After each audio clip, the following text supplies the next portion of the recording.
एक फकीर के पास एक युवक गया और उस युवक ने कहा, मैं सत्य को खोजने आया हूं। क्या आप मुझे कोई मार्ग बता सकेंगे? वह फकीर बोला, इसके पहले कि मैं तुम्हें कुछ कहूं, मेरे साथ कुएं पर आओ। वह कुएं पर पानी भरने जा रहा था। उसने हाथ में एक बाल्टी ली और एक बड़ा ढोल लिया और वह कुएं पर गया। उसने बाल्टी कुएं में डाली, खींची, और वह युवक खड़ा हुआ देखता रहा। बाल्टी खींचकर उसने उस बड़े डम में, जिसे वह अपने साथ लाया था, उसमें पानी डाला। लेकिन डम के नीचे कोई बाटमा नहीं था। उसके नीचे कोई बाटमा नहीं था। उसके नीचे कोई पेंदी नहीं थी। पानी जमीन पर बह गया। उसने दूसरी बाल्टी खींची, वह भी डाली। वह लड़के का संयम टूट गया। उसने एक, दो, तीन बाल्टियां बहते देखी। चौथी बाल्टी पर उसने कहा, जिस ढोल में आप पानी भर रहे हैं उसमें नीचे कोई पेंदी नहीं है और पानी बहा जा रहा है। जिंदगी भर भी पानी भरते रहिए तो भी पानी भरेगा नहीं। उस फकीर ने कहा, मैं थे पानी, मुझे बानी बित, मुझे मुझे पानी भरना है। तो मैं ढोल के गले पर आंखें गड़ाए हुए हूं। जब गले तक पानी आ जाएगा मैं समझ लूंगा पानी भर गया। पेंदी से मुझे क्या लेना देना? युवक बहुत हैरान हुआ इस उत्तर से। उस दिन चला गया, लेकिन रात उसने सोचा कि जो बात मुझे दिखाई पड़ रही थी सीधी और साफ बात थी। अंधे आदमी को भी पता चल जाती कि उस ढोल में पेंदी नहीं थी। वह उस फकीर को नहीं दिखाई पड़ी। ये बड़े आश्चर्य की बात है। इसमें जरूर कुछ न कुछ रहस्य होना चाहिए। जो मुझे दिखाई पड़ रहा था उसे क्यों दिखाई नहीं पड़ेगा? वह वापस गया दूसरे दिन और उसने कहा कि मुझे माफ करे, मैंने अशिष्टता की कि मैंने आपसे कहा कि जिस ढोल में पेंदी नहीं है उसमें पानी मत भरिए। लेकिन रात मैंने सोचा तो मुझे दिखाई पड़ा कि जो बात मुझे दिखाई पड़ रही थी, मैं जो कि बिल्कुल अज्ञानी हूं, तो क्या आपको दिखाई नहीं पड़ रही होगी? आपको भी दिखाई पड़ रही होगी। तब जरूर बात कुछ और है। तो मुझे कृपा करके समझाएं कि उस पेंदी से रहित ढोल में पानी भरने का क्या आशय था? उस फकीर ने कहा, ठीक हुआ कि तुम लौट आए, क्योंकि अक्सर जो लोग सत्य खोजने आते हैं उनके साथ पहला काम मैं यही करता हूं। पेंदी रहित ढोल में पानी भरता हूं। वे मुझे पागल समझकर वापस लौट जाते हैं और फिर कभी नहीं आते। लेकिन तुम लौट आए। तुम पहले आदमी हो लौटने वाले। तुमसे मैं कुछ कहूंगा। तुम्हें यह तो दिखाई पड़ गया कि जिस ढोल में पेंदी नहीं है उसमें पानी नहीं भरा जा सकता। लेकिन तुम्हें यह दिखाई क्यों नहीं पड़ता कि तुम्हारा मन, जो इतना क्षुद्र है, उसमें आकाश जैसे विराट सत्य को नहीं भरा जा सकता? तुम्हें यह तो दिखाई पड़ गया कि जो बर्तन पानी भरने में समर्थ नहीं है उसमें पानी नहीं भरा जा सकता। लेकिन तुम्हें यह दिखाई क्यों नहीं पड़ता कि जो मन अभी सत्य को भरने में समर्थ नहीं है उसमें सत्य नहीं भरा जा सकता? लेकिन तुम वापस लौट आए हो। तुमसे कुछ बात हो सकती है। सत्य की खोज तो छोड़ दो। जैसा कि तुमने मुझसे कहा था कि पानी भरना बंद करो, पहले इसके भीतर पेंदी होनी चाहिए। वही मैं तुमसे कहता हूं, ईश्वर और सत्य की खोज तो छोड़ दो। पहले उस मन की फिक्र करो जो तुम्हारे भीतर है और जो सत्य की खोज करने जा रहा है। हम सारे लोग खोज करने निकल पड़ते हैं बिना इस बात को देखे हुए कि जो मन खोज करने जा रहा है वह कैसा है। पहली बात तो यह है कि वह मन बहुत सीमित, बहुत क्षुद्र है, शब्दों की दीवार में बंद है और इसलिए सत्य को नहीं पा सकेगा। दीवार तोड़नी जरूरी है और कोई दूसरी दीवार नहीं है। स्मरण रखिए, मन के ऊपर शब्दों के अतिरिक्त और कोई दीवार नहीं है। अगर शब्द अलग हो जाए तो मन एकदम निराकार हो जाएगा। कभी आपने सोचा, कभी अपने मन के भीतर खोजी यह बात कि अगर शब्द ना हो तो वहां क्या होगा? अगर कोई भी शब्द ना हो तो भीतर क्या होगा? कोई दीवार ना होगी, कोई सीमा ना होगी, मन निराकार हो जाएगा। कहीं किसी किनारे पर भी फिर मन को बांधने वाली कोई चीज ना होगी। शब्द बांध रहे हैं। जितना ज्यादा शब्द बांध लेते हैं उतना ही मन छोटा हो जाता है। जितने शब्द छूट जाते हैं उतना ही मन बड़ा हो जाता है। शब्दों को विदा करना है। पहली बात जो मैंने कही वह यह कि शब्द दीवाल हैं, कारागृह हैं, यह बोध होना चाहिए। दूसरी बात, इन शब्दों को विदा करना है तो संग्रह करना बंद कर देना चाहिए। लेकिन हम तो सुबह से सांझ तक शब्दों का संग्रह करते हैं। सुबह उठते से ही हम अखबार की खोज करते हैं, फिर रेडियो को सुनते हैं, फिर रेडियो को सुनते हैं, फिर रेड है, फिर जांच है, और शब्द इकट्ठे हो रहे हैं। और कभी हम इस बात का ख्याल नहीं रखते कि ये शब्द इकट्ठे करके आखिर में हम क्या करेंगे। ये सारे शब्द इकट्ठे हो जाएंगे, काम के, बेकाम, अर्थ के, अनर्थ, सब इकट्ठे हो जाएंगे। फिर मन उनसे क्या करेगा? लेकिन शब्दों को जितना हम इकट्ठा कर लेते हैं, एक तरह का पावर, एक तरह की ताकत हमको मिलती हुई मालूम पड़ती है। क्योंकि जो आदमी शब्दों के साथ खेलने में जितना कुशल हो जाता है वह आदमी उतना ही लोगों पर प्रभावी हो जाता है। लोगों के ऊपर प्रभाव हो जाता है उसका। जितना शब्दों के साथ खेलने में उसकी कुशलता बढ़ जाती है, वह लोगों के साथ उतना ही कुशल हो जाता है। जितना शब्दों में कमजोर होता है, उतनी उसकी लोगों के साथ जीवन कुशलता कम हो जाती है। शब्द कुशलता बढ़ाते हुए मालूम पड़ते हैं। यह बात सच है। शब्द निश्चित ही कुशलता बढ़ाते हैं। जीवन के व्यवहार में एक एफिशिएंसी, एक कुशलता पैदा करते हैं। लेकिन शब्द भीतर इकट्ठे होते जाते हैं और विचार इकट्ठे होते जाते हैं और भीतर धूल इकट्ठी होती जाती है, कचरा इकट्ठा होता जाता है और वे सब इतने ज्यादा भीतर इकट्ठे हो जाते हैं कि उनमें बंद मन फिर किसी तरह की उड़ान लेने में समर्थ नहीं रह जाता। शब्दों का व्यवहार करे। शब्दों की कुशलता उपयोगी है, लेकिन शब्दों के गुलाम न बन जाए। कोई शब्द आपको पकड़ने वाला न हो जाए। शब्द आपके हाथ के साधन हो, शब्द जीवन के साध्य न बन जाए। इसका स्मरण रहे निरंतर। शब्द जीवन के लिए, बोलने के लिए, संबंधित होने के लिए जरूरी हैं, लेकिन शब्द भीतर जंजीरें नहीं बन जाने चाहिए। यह अगर निरंतर स्मरण हो तो हम व्यर्थ के शब्द भी इकट्ठे नहीं करेंगे, और जिन शब्दों को इकट्ठा करेंगे उनको भी हम अपनी जंजीरें न बनने देंगे। वे हमारे प्राणों के ऊपर पत्थर बनकर नहीं बैठ जाएंगे। हम उन्हें किन्हीं भी क्षण हटा दे सकते हैं। उनके साथ हमारा कोई मोह, कोई लगाव पैदा नहीं हो जाएगा।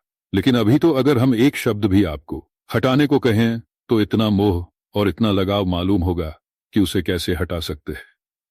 अगर मैं आपसे कहूं कि आप इतनी हिम्मत करें कि मैं हिंदू शब्द को हटा दूं अपने मन से, तो आप कहेंगे यह कैसे हो सकता है, क्योंकि इस शब्द को हटाऊंगा तो फिर मैं क्या रह जाऊंगा। वह हिंदू होना जैसे हमारी संपत्ति और हमारी आत्मा है। यहूदी होने को नहीं हटा सकते, मुसलमान होने को नहीं हटा सकते। वह शब्द हमारे प्राणों पर बैठा है। अभी एक गांव में मैं था।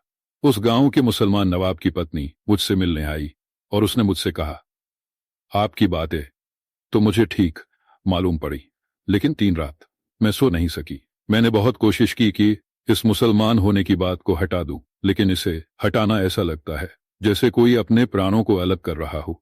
शब्द अगर इस भांति मन को पकड़ते हों तो गुलामी पैदा होती है, तो एक स्लेवरी पैदा होती है। तो शब्दों के साथ मोह नहीं होना चाहिए, उनका उपयोग होना चाहिए जैसे आदमी वस्त्रों का उपयोग करता है। शब्द वस्त्र से ज्यादा नहीं होने चाहिए।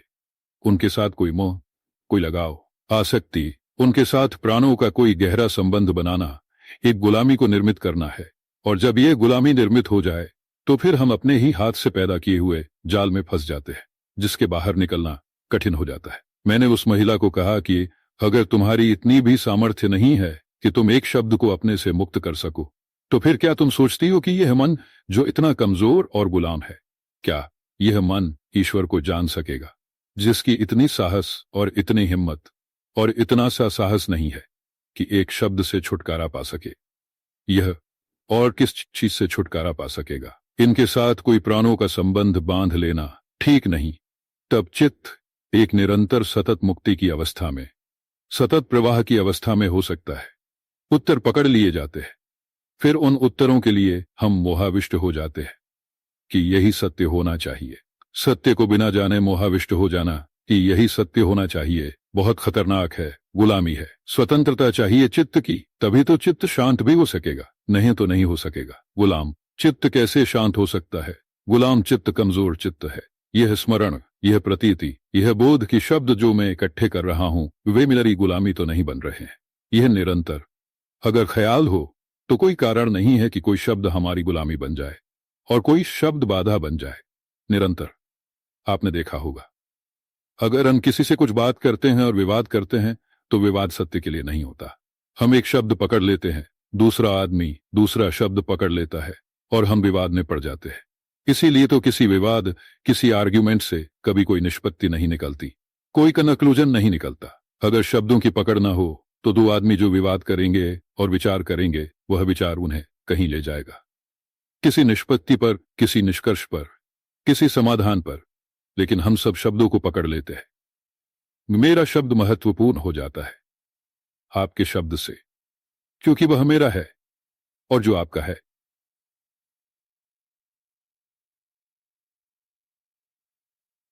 और जब हम विवाद करते हैं तो यह सवाल नहीं होता कि सत्य क्या है, सवाल यह होता है कि मेरा क्या है। जो शब्द मेरा है वह जीतना चाहिए, क्योंकि उसकी जीत में मेरे अहंकार की जीत है। शब्दों की जो गुलामी है वह मेरे शब्दों के कारण पैदा होती है। जो शब्द में आ रहे हैं उनका मैं गुलाम हो जाता हूं। कोई शब्द किसी का नहीं है। अगर गुलामी से मुक्त होना है तो यह जानना चाहिए शब्द कोई भी मेरा नहीं है, और तब चित्त अनप्रिजुडिस्ड निष्पक्ष हो जाएगा। तब किसी शब्द के लिए कोई लड़ाई नहीं है। तब हम किसी भी शब्द के लिए निष्पक्ष विचार करने को तत्पर हैं, उत्सुक हैं, खोज के लिए तैयार हैं। तो शायद इस दुनिया में फिर कोई विवाद न हो अगर लोग शब्दों के साथ मेरे होने का मोह छोड़ें। कौन सा शब्द आपका है, सिवाय इसके कि एक शब्द बचपन से आपके कान में बार बार दोहराया गया है और आपका उसमें क्या है? कौन सा शब्द आपका है? कौन सा सिद्धांत आपका है? कौन सा विचार आपका है? कोई भी तो आपका नहीं है। कोई भी विचार बार बार दोहरा दिया जाए आपके मन में, वह आपको लगने लगेगा मेरा है। जो लोग बहुत कुशल होते हैं दूसरे लोगों को समझाने में, जीतने में, वे हमेशा एक तरकीब का उपयोग करते रहे हैं। अब्राहम लिंकन से एक बार उसके किसी मित्र ने पूछा कि आप हमेशा विवाद करने में विजयी क्यों हो जाते हैं? उसने कहा, मैं दूसरे आदमी को इस भांति का विश्वास दिलाने की कोशिश करता हूं कि जो मेरी मर्जी है वह उसकी ही मर्जी है। जो बात मुझे उसे मनवानी होती है, जिस बात के लिए मुझे उसे कन्विंस करवाना होता है, मैं इस भांति की कोशिश करता हूं जैसे कि वह उसकी ही मर्जी है। और जैसे ही उसे यह ख्याल पकड़ जाता है कि यह उसकी मर्जी है, मैं जीत जाता हूं। मैं करनी बंद कर ली। एक दिन रास्ते में चलते हुए मैंने उससे कहा कि मुझे ऐसा ख्याल आता है, एक दिन तुमने ऐसी कोई बात कही थी। वह बात वही थी जो मुझे मनवानी थी, और यह बात बिल्कुल झूठ थी कि उसने कभी मुझसे उस बात को कहा हो। लेकिन मैंने उससे कहा कि मुझे ख्याल आता है कि कभी तुमने ऐसी कोई बात मुझसे कही थी। उसने कहा, मुझे तो ख्याल नहीं आता, लेकिन मैंने उसे ख्याल दिलाने की कोशिश की कि एक दिन बातचीत के दौर में तुमने ऐसा कुछ कहा था, और वह धीरे धीरे सहमत हुआ और राजी हो गया। उस बात पर राजी हो गया जिस पर 8 दिन पहले वह विवाद करने को तैयार था। कौन सी कमजोरी? इस लिंकन ने उस आदमी की पकड़ ली। एक कमजोरी पकड़ ली, उसे यह ख्याल आ जाए कि यह बात पूरी हो गई। दुनिया में जो बड़े नेता हैं वे जनता को यह विश्वास दिलाया करते हैं कि आप जो कहते हो वही हम कह रहे हैं, जो आपकी मर्जी वही हमारा विचार है। और लोग ऐसी मूर्खतापूर्ण बातों के लिए भी राजी हो जाते हैं जिनका कोई हिसाब नहीं। या विश्वास आ जाए कि वह विचार उनका है, मेरा है, बस फिर कुछ भी करवाया जा सकता है। फिर मेरी हत्या करवाई जा सकती है। मुसलमान धर्म मेरा है तो फिर मैं अपनी गर्दन कटवा सकता हूं। वह जो मेरा है वह बहुत बलवान है और वह मेरे मन को पकड़ लेता है। यह जो शब्द और विचारों की सारी गुलामी है, यह मेरे की वजह से पैदा हुई है। इसको अगर तोड़ना है तो एक बात जान लेनी है, कोई शब्द मेरा नहीं है, कोई शब्द मेरा नहीं है। सब विचार उधार हैं और सब विचार किसी खास तरह के प्रोपेगेंडा का परिणाम है। मैं हिंदू घर में पैदा हुआ हूं तो हिंदू प्रोपेगेंडा के भीतर पला हूं। बचपन से मुझे कहा गया है कि कृष्ण जो है भगवान है और गीता जो है भगवान की किताब है। मुझे बचपन से यह बात कही गई है, मैंने बार बार इसे सुना है। धीरे धीरे मुझे यह एहसास आ गया है कि यह मेरा ख्याल है कि कृष्ण जो है भगवान है, गीता जो है भगवान की किताब है। यह मेरा ख्याल है। यह 20-25 वर्ष 50 वर्ष तक निरंतर दोहराने का परिणाम है कि मुझे लगता है यह मेरा ख्याल है। इसमें मेरा क्या है? अगर मुझे मुसलमान घर में रखा गया होता तो मेरा ख्याल है यह होता कि कुरान जो है वह भगवान की किताब है, और अगर मुझे ईसाई घर में रखा गया होता तो मेरा ख्याल यह होता कि बाइबल जो है वह ईश्वर की किताब है। बचपन से जो प्रोपेगेंडा है, प्रचार है, उसका परिणाम है कि लगता है कि यह मेरा शब्द, यह मेरा धर्म है, यह मेरा देश, यह मेरी जाति, ये शब्द मेरे हैं और वे शब्द मेरे नहीं हैं। फिर गुलामी खड़ी हो जाती है। आज तक हम बच्चों के मन गुलाम बनाते रहे हैं। एक अच्छी दुनिया पैदा नहीं हो सकी क्योंकि माँ बाप ने निरंतर यह कोशिश की है कि जिस गुलामी में वे कैद हैं उनका बच्चा उस गुलामी के बाहर ना हो जाए, वह भी उसी कारागृह में बड़ा हो। हर बाप, हर माँ की यह कोशिश रही है आज तक कि जिस गुलामी में वे हैं बच्चा उस गुलामी के बाहर ना हो जाए। शायद एक डर था इसमें, और वह केवल यह था कि अगर वह मेरी गुलामी से बाहर हुआ तो वह किसी दूसरे की गुलामी में पड़ जाएगा। अगर वह हिंदू घेरे के बाहर हुआ तो पता नहीं मुसलमान हो जाए, ईसाई हो जाए। इसके पहले कि वह ईसाई या मुसलमान हो, उसे हिंदू बना देना जरूरी है। और दुनिया में जितने धर्म हैं वे चूंकि सभी एक न एक तरह की गुलामियां हैं, इसलिए हर बाप परेशान है और डरा हुआ है कि मेरा बच्चा कहीं इस गुलामी को छोड़कर उस गुलामी में न चला जाए, क्योंकि अपनी गुलामी फिर भी अपनी है, पराई तो नहीं है, अपनी अकेली नहीं है, बाप दादाओं से हजारों वर्षों से है, परंपरागत है। जो अपनी है वह गुलामी हो तो भी अच्छी मालूम पड़ती है। इस वजह से आज तक दुनिया में स्वतंत्र मन पैदा नहीं हो सका। इस वजह से अब तक हम स्वतंत्र मनुष्य को जन्म नहीं दे पाए। और गुलाम मनुष्य की जो तकलीफें हैं वे, लेकिन क्या ये हमेशा ही चलाए जाइएगा? क्या कोई रास्ता नहीं खोजना है कि बदलाहट हो सके? क्या कोई फिक्र नहीं करनी है कि क्रांति आ सके और हम स्वतंत्र मनुष्य को जन्म दे सके? लेकिन आप अपने बच्चों के लिए स्वतंत्रता के मार्गदर्शिता तभी हो सकेंगे जब आप स्वतंत्र हो जाए। और स्वतंत्र होने के लिए जरूरी है, पहली बात, अपने मन से यह ख्याल अलग कर दें कि कोई विचार मेरा है। यह मेरे का ख्याल टूट जाए और आप पाएंगे आप एकदम निष्पक्ष हो गए, एकदम मुक्त हो गए। सारी जंजीरें जैसे टूट गई, सारी प्रिजुडिस, सारे पक्ष गिर गए। और अगर आप अपने बच्चों को भी इस निष्पक्ष चित्तता में विकसित कर सकें और उन्हें समझा सकें कि जो तुमने नहीं जाना है वह तुम्हारा नहीं है, चाहे मैं कहूं, चाहे कोई भी कहे, चाहे हजारों साल की परंपरा कहे, लेकिन तुम किसी शब्द के और सिद्धांत के गुलाम मत हो जाना। तुम खोजना, तुम खोज करना, तो शायद बच्चे आने वाली दुनिया में एक स्वतंत्र मनुष्य की जाति को जन्म देने में समर्थ हो जाए। लेकिन उसके पहले उन सारे लोगों को स्वतंत्र होना होगा। हम सारे लोगों को, मुझे, आपको। दूसरी बात है, मेरे का ख्याल छोड़ देना आवश्यक है। और तीसरी बात, पहली बात तो यह बोध कि शब्द कारागृह हैं, दूसरी बात कि शब्द मेरे नहीं हैं, और तीसरी बात शब्द के साक्षी होने की सामर्थ्य पैदा करनी चाहिए, विटनेस होने की सामर्थ्य पैदा करनी चाहिए। मन में शब्द घूम रहे हैं, घूम रहे हैं, थोड़ी देर को कभी एकांत में बैठकर केवल उनके साक्षी हो जाना चाहिए। जैसे रास्ता चल रहा हो और लोग निकल रहे हों और कोई बैठ जाए और सिर्फ साक्षी हो जाए और लोगों को निकलने दे। ऐसे ही विचार को भी निकलने देना चाहिए, शब्द को भी निकलने देना चाहिए और दूर खड़े होकर देखना चाहिए। क्या होगा दूर खड़े होकर देखने से? जैसे ही दूर खड़े होकर कोई शब्दों के जुलूस को देखेगा, एक प्रोसेशन है जो चल रहा है, पूरे वक्त मन में दूर खड़े होकर जो भी शब्दों के इस प्रोसेशन को, इस जुलूस को देखेगा, उसे एक बात तो यह पता चलेगी कि मैं अलग हूं और शब्द अलग, और दूसरी बात उसे यह पता चलेगी एक शब्द के जाने और दूसरे के आने के बीच में इंटरवल है, अंतराल है, खाली जगह है। हर दो शब्दों के बीच में थोड़ा गैप है। जो व्यक्ति अपने भीतर थोड़ा दूर खड़े होकर शब्दों की चलती हुई धारा को देखेगा, उसे दो बातें दिखाई पड़ेंगी। पहली, शब्द अलग हैं, मैं अलग हूं। दूसरी बात, जाने और दूसरे के आने के बीच में गैप है, खाली जगह है। उसी खाली जगह में साइलेंस का अनुभव होगा। शब्दों के बीच खाली जगह है। हम यहां इतने लोग बैठे हैं, अगर कोई हवाई जहाज से देखे तो उसे हमारे बीच में खाली जगह दिखाई नहीं पड़ेगी, लेकिन वह धीरे धीरे करीब आए, नीचे आए तो धीरे धीरे एक दरख्त और दूसरे दरख्त के बीच में खाली जगह का पता चलेगा। अभी आप यहां बैठे हैं, मैं इतने दूर से देखता हूं, आपके बीच की खाली जगह मुझे पता नहीं चलती, लेकिन आपके करीब आऊं तो आपके पास खाली जगह है। अगर खाली जगह ना हो तो आप बैठ ही नहीं सकते थे। दो आदमियों के बीच खाली जगह है, दो शब्दों के बीच भी खाली जगह है, नहीं तो एक शब्द दूसरे शब्द के ऊपर चढ़ जाएगा। मैं भी बोल रहा हूं, कितने हजारों शब्द बोले, हर शब्द और दूसरे शब्द के बीच में खाली जगह है, नहीं तो आप कुछ समझ नहीं सकेंगे। हमारे मन के भीतर भी जो विचार चल रहे हैं, शब्द और शब्द के बीच में खाली जगह है, लेकिन हमने कभी ठहर कर इसे देखा नहीं। हम इसे ठहर कर देखेंगे निकट जाकर, तो ये इंटरवल्स हमें दिखाई पड़ेंगे, और ये जो इंटरवल्स हैं, ये जो शब्दों के बीच में खाली जगह है, वहीं से आपको पहली दफे साइलेंस का अनुभव होगा, शांति का अनुभव होगा, मौन का अनुभव होगा। और जैसे ही आपको शांति का अनुभव होगा, वैसे ही आपको पता चलेगा शब्दों में कारागृह था, शांति में मुक्ति है।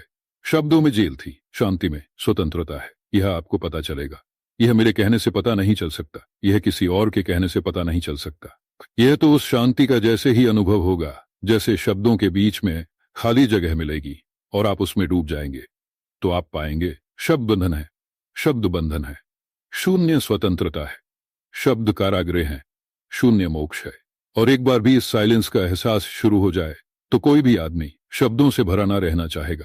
एक बच्चा पत्थर बीन रहा हो नदी के किनारे और उसे कोई हीरे जवाहरात देने वाला मिल जाए तो वह पत्थर फेंक देगा और हीरे जवाहरात पकड़ लेगा। आपको पता ही नहीं है कि साइलेंस क्या है, इसीलिए शब्दों से उलझे हुए हैं और परेशान है। एक बार पता चल जाए, एक बार यह पता चल जाए क्या है मौन, तो फिर आप शब्दों को पकड़ने वाले न रह जाएंगे।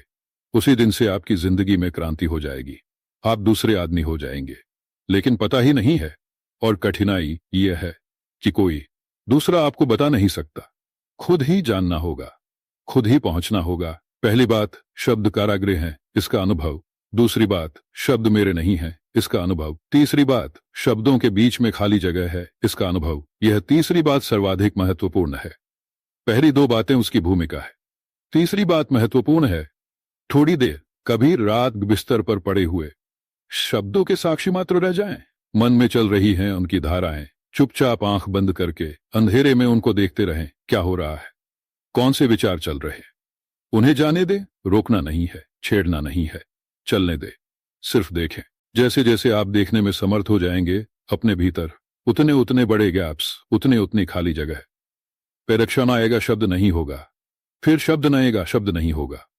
फिर शब्द आएगा, धीरे धीरे वक्त आएगा, घड़ियां बीत जाएंगी और शब्द नहीं होंगे।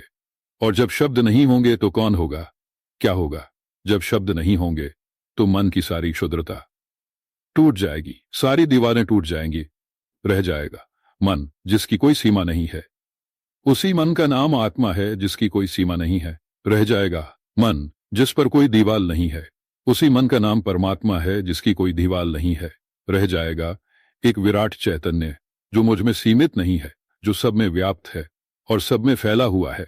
उसकी जो प्रतीति है वही आनंद है, वही सत्य है, वही अमृत है।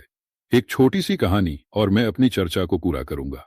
एक बहुत पुराने देश में और बहुत पुराने दिनों में एक राजा ने एक अद्भुत दान उस देश के 100 ब्राह्मणों को दिया था। उसने कहा था कि मेरे पास एक बड़ी भूमि है, तुम इस भूमि में से जितनी घेर लोगे तुम्हारी हो जाएगी। बहुमूल्य भूमि थी। राजा ने अपने जन्मदिन के उत्सव में देश के 100 बड़े ब्राह्मणों को बांट देनी चाहिए थी। वे ब्राह्मण तो खुशी से नाच उठे। एक ही शर्त थी, जो जितनी उस जमीन को घेर लेगा, जितनी बड़ी दीवार बना लेगा जमीन पर, वह जमीन उसकी वजह ही था कि कौन कितनी बड़ी बना ले। ब्राह्मणों ने अपने घर द्वार बेच दिए, अपने कपड़े भी बेच दिए, एक एक लंगोटियां भर बचा ली, क्योंकि सस्ते में बहुत बहुमूल्य जमीन मिलती थी। और उन्होंने दीवालें बनाई और जितनी जो जमीन घेर सकता था उसने घेर ली। इस घेरने में एक और आकर्षण था।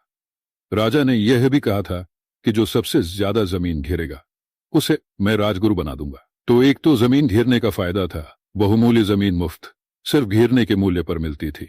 और दूसरा, सबसे ज्यादा घिर जाए तो राजा के राजगुरु होने का भी सौभाग्य मिलता था। 6 महीने का वक्त दिया था। फिर 6 महीने के बाद राजा गया और उन ब्राह्मणों से कहा, मैं खुश हूं कि तुमने काफी जमीनें घेरी है।